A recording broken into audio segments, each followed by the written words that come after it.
Dear students, first of all, very much good morning to all of you. आप सभी जानते हैं कि हमने +1 बिजनेस स्टडी के अंदर अपना first unit evolution and fundamental of business start किया हुआ है, जिसकी बेसिकली जो मैंने 3 ऑडियो वीडियो मैं आपको दे चुका हूं और आपको होपफुली आपने तीनों ऑडियो वीडियो देखी भी होंगी और आपको पसंद भी आई होंगी और अच्छी भी लगी होंगी। मैंने पहले की वीडियो में से जो पहली 3 वीडियोज़ बनाई हैं, मैंने उसमें आपसे डिस्कस किया हुआ है कि एक ह्यूमन बीइंग जो है बहुत सारी एक्टिविटी करता है, जिसको हम 2 पार्ट में डिवाइड करते हैं। 1 is economic, second is non economic. फिर मैंने आपको बताया था कि इकोनॉमिक एक्टिविटी को 3 पार्ट्स में डिवाइड किया जाता है। एक होती है बिजनेस, दूसरी होती है प्रोफेशन, तीसरी होती है एम्प्लॉयमेंट। पहली 2 economic activity that is business और प्रोफेशन मैं इससे पिछली वीडियो में आपसे डिस्कस कर चुका हूँ। एंड इन दिस वीडियो मैं आपके साथ जो डिस्कस करूँगा वो है एम्प्लॉयमेंट। इस वीडियो के अंदर हम लोग आपके साथ एम्प्लॉयमेंट का मीनिंग, एम्प्लॉयमेंट की फीचर्स, इन सब के बारे में मीनिंग, फीचर्स, इन सब के बारे में डिस्कस करेंगे। So my dear students, let us start the topic employment. Let us start the meaning of employment. It refers to that economic activity under which people work for others and receive remuneration in lieu thereof. I repeat, it refers to that economic activity under which people work for others and receive remuneration in lieu thereof. मतलब ये एक ऐसी activity है जिसके अंदर लोग, एक व्यक्ति, ये एक ऐसी एक्टिविटी है, एम्प्लॉयमेंट एक ऐसी एक्टिविटी है जिसके अंदर एक व्यक्ति किसी दूसरे व्यक्ति के लिए काम करता है और बदले में उससे रेमुनरेशन रिसीव करता है। Remuneration in the form of salary, remuneration in the form of wages. उसको सैलरी भी बोल सकते हैं, वेजेस भी कह सकते हो। अगर हम सिंपल सी लैंग्वेज में कहें तो अपना मेहनताना, जो उसकी अपनी मेहनताना, अपना काम करने के बदले में जो उसको पैसे मिलेंगे, उसको हम क्या बोलेंगे? एम्प्लॉयमेंट बोलेंगे। Hopefully the meaning of employment is clear to all of you. Now let us talk about the features of employment.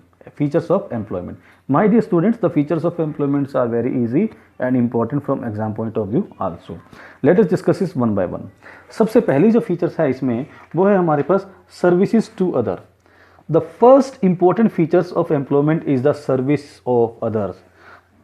कि सबसे पहली जो फीचर है एम्प्लॉयमेंट की वो ये है कि इसमें एक व्यक्ति दूसरे व्यक्ति को अपनी सर्विसेज देता है।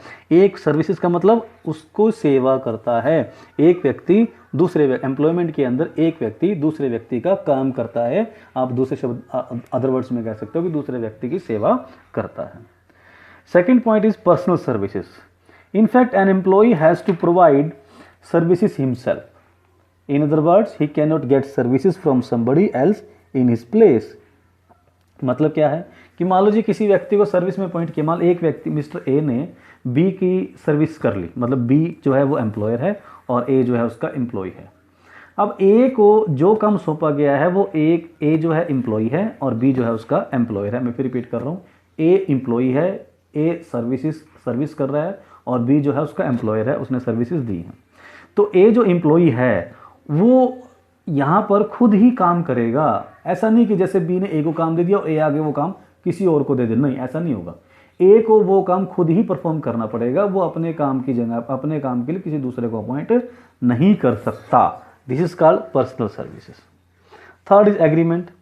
इनफैक्ट एम्प्लॉयमेंट के अंदर एम्प्लॉयर एंड एम्प्लॉय दोनों के बीच में क्या होगा? एक एग्रीमेंट होगा, एक कॉन्ट्रैक्ट होगा।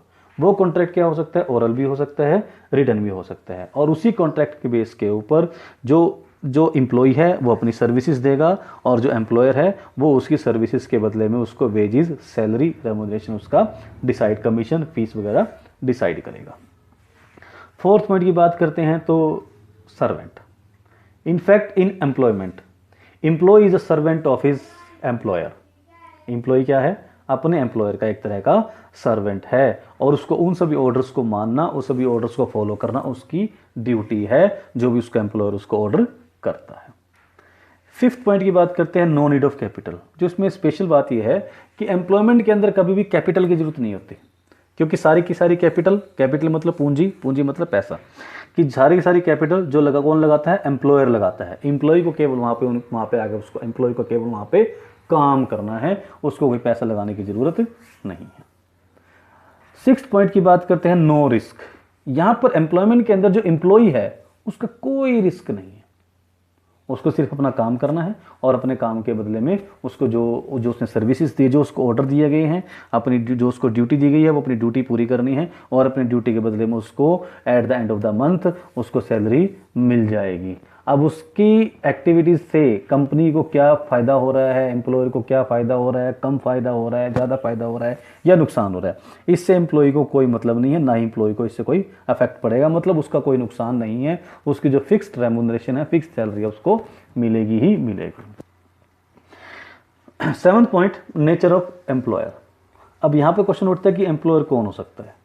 अब नेचर ऑफ एम्प्लॉयर से मतलब एम्प्लॉयर कौन हो सकता है। एम्प्लॉयर कोई भी हो सकता है, वो गवर्नमेंट भी हो सकती है, प्राइवेट ऑर्गेनाइजेशन भी हो सकती है, कोई कंपनी भी हो सकती है, कोई इंस्टीट्यूशन भी हो सकती है और कोई इंडिविजुअल भी हो सकता है जो किसी को अपने यहाँ सर्वेंट अपॉइंट कर सकता है। So my dear students, these were all about the basically meaning and features of employment. ये सब इसके बारे में थी। और आज की इस वीडियो के साथ जो हमारी इकोनॉमिक एक्टिविटी के 3 पार्ट थे, बिजनेस, प्रोफेशन एंड एम्प्लॉयमेंट, ये तीनों कंप्लीट होते हैं। इससे नेक्स्ट वीडियो में मैं इसका एक कंपैरेटिव स्टडी आपके साथ डिस्कस करूंगा कि बिजनेस, प्रोफेशन और एम्प्लॉयमेंट के कंपैरिजन को एक डिस्कस किया जाएगा। होपफुली यहाँ तक की वीडियो आपको अच्छी लगी होगी, समझ में भी आई होगी। और ये माय डियर स्टूडेंट्स, ये वीडियोज़ आपके एग्जाम के पॉइंट ऑफ व्यू से भी काफ़ी इंपॉर्टेंट है और आपको हेल्पफुल रहेंगी। So at last I thanks to all of you.